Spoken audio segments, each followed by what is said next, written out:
It is the spring of 330 BC, and the air in Persepolis hangs heavy with jasmine and fear. The greatest palace complex the world has ever known stands silent beneath the Persian sun. Within hours, every column, every relief, every golden ornament will be consumed by flames, and the man who will set this inferno in motion is already marching through the gates. This is the story of the day Alexander the Great burned Persepolis down to its foundations. For nearly 2 centuries, Persepolis had been the beating heart of the Achaemenid Empire. Built by Darius the Great around 515 BC and expanded by his son Xerxes, it was never just a city. It was a statement carved in limestone and cedar, a declaration of Persian supremacy over earth. Every spring during the festival of Nowruz, delegations climbed the monumental grand staircase.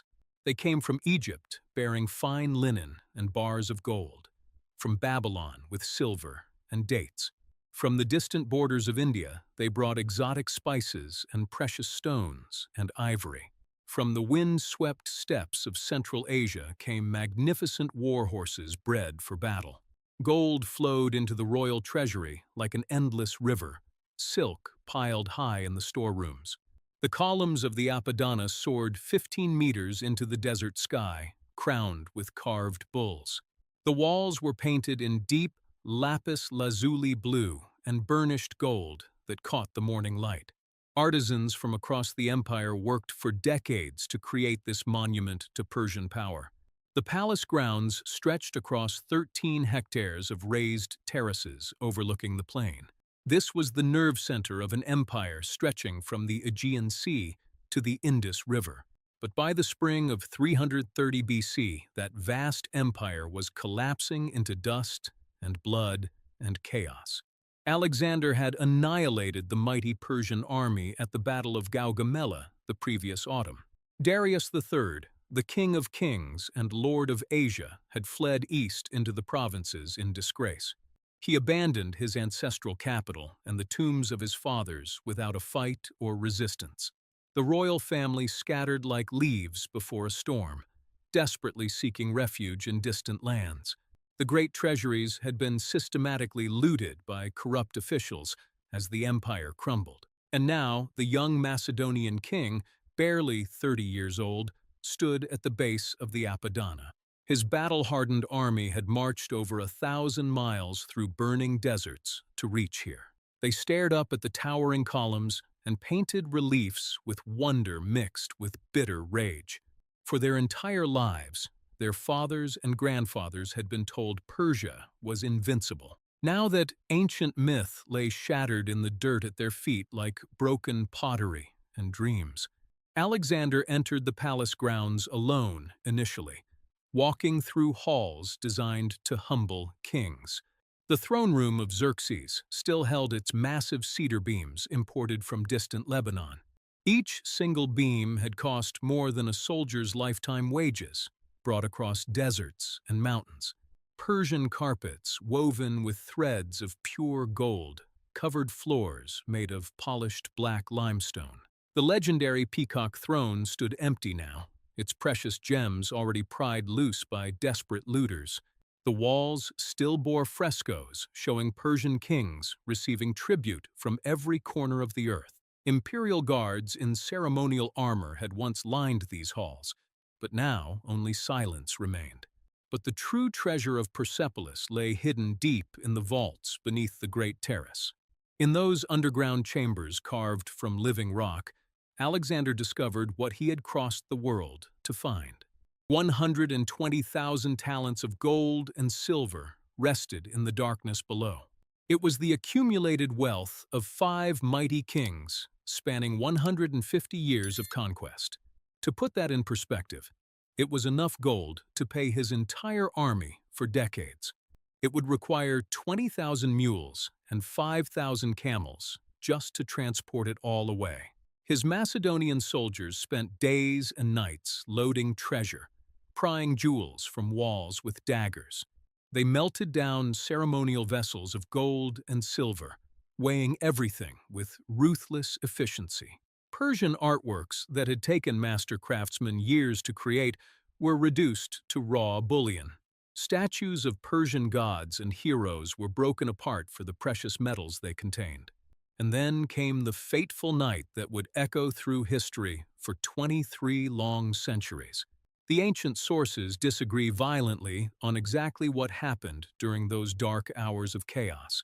Some historians claim Alexander ordered the burning deliberately as calculated revenge for Xerxes. When Xerxes invaded Greece 150 years earlier, he had burned sacred Athens. Others insist the catastrophe began as a drunken accident during a wild victory celebration. The beautiful courtesan Thais, they say, seized a burning torch and threw it onto a cedar beam.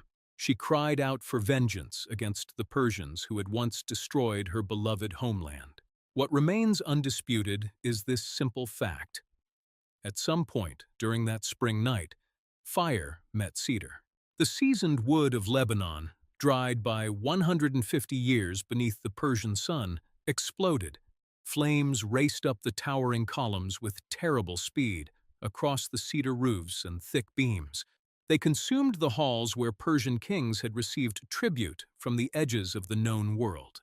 The heat generated was so intense that massive blocks of limestone cracked and split with sounds. The gold inlaid in the walls and columns began to melt and run like water down burning stone. Black smoke rose in a massive column visible from 50 miles away across the Zagros plain. The stone bulls and lions that crowned the columns cracked from thermal shock and crashed down. Frescoes depicting the eternal glory of Persian kings blackened and peeled away into nothing. The royal library of Xerxes, containing maps and administrative records of the empire, burned. Priceless scrolls documenting 2 centuries of Persian history turned to ash in mere minutes. Babylonian clay tablets that had survived for centuries melted in the intense heat of the flames. The screams of trapped servants and palace workers echoed through the night as the inferno raged. By the time dawn broke over the mountains, the entire palace complex was utterly destroyed. What had taken 3 generations of kings and countless thousands of workers to build was unmade. The great terraces remained, but they were scorched black and littered with rubble and hot ash. The monumental grand staircase still stood, but now it led only to ruins and empty sky above. Alexander stood in the smoldering wreckage as the sun rose red over the distant Zagros mountains. Did he feel remorse for what he had done, or did he feel triumph at destroying mighty Persia? The ancient sources cannot agree on his reaction, offering contradictory accounts of that morning. Some claim he wept openly when he saw the full extent of the destruction he had personally wrought. Others insist he never looked back, never showed a single moment of regret for the inferno. What remains certain is that he left Persepolis behind and marched east, relentlessly into Asia. He was still chasing Darius III, determined to capture the fleeing king of kings, alive or dead. The Persian Empire would never rise again after that terrible night of fire and total destruction. Its last kings would die in flight or fall to assassins' blades in remote provinces far away. Its diverse peoples would be absorbed into Alexander's grand vision of a unified Hellenistic world. And Persepolis, once the glittering center of the civilized world, became merely a haunting ghost. For nearly 2,000 years, the ruins lay abandoned beneath the harsh desert sun and winds. Sand slowly filled the burned chambers and covered the fallen columns in dunes of utter silence. Nomadic tribes sheltered in the shadows of the broken columns during sandstorms and freezing nights. Shepherds grazed their flocks among the ruins. Unaware, they walked through the remains of empire. The very name Persepolis was forgotten by local people, replaced by the phrase Takht-i-Jamshid. That Persian phrase means the throne of Jamshid, connecting it to legendary pre-Islamic Persian kings. Western travelers occasionally passed by, and saw only mysterious piles of carved and burned stone. They had no idea they were walking through the ashes of one of history's greatest empires ever. European scholars debated what the ruins might be, spinning elaborate theories about their origins. It was not until the 1930s that modern archaeologists finally began uncovering what had been lost. Today, Persepolis stands once more against the Iranian sky, or at least what remains of it all. The surviving columns still rise defiantly, bearing the black scorch marks of Alexander's ancient fire. The grand staircase still climbs toward the terrace, where Persian kings once received tribute. You can still see the detailed reliefs of tribute bearers carved into the ancient stone walls today. They are frozen forever, bringing gifts to rulers who turned to dust millennia ago in distant lands. The burn marks are still clearly visible on the limestone after 23 long centuries of history. Persepolis teaches us that no empire endures forever, regardless of how grand its palaces or armies. That fire consumes stone as easily as it does wood, and memory as easily as human flesh.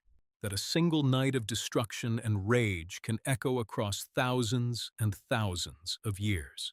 The ruins stand today as an eternal reminder of what human civilization builds and how it falls. The ashes of Persepolis scattered on the desert winds 2,000 years ago and are long gone. But the story of its fall still burns bright in the human imagination across the world. Like and subscribe, because the next great city awaits its turn in our journey through time.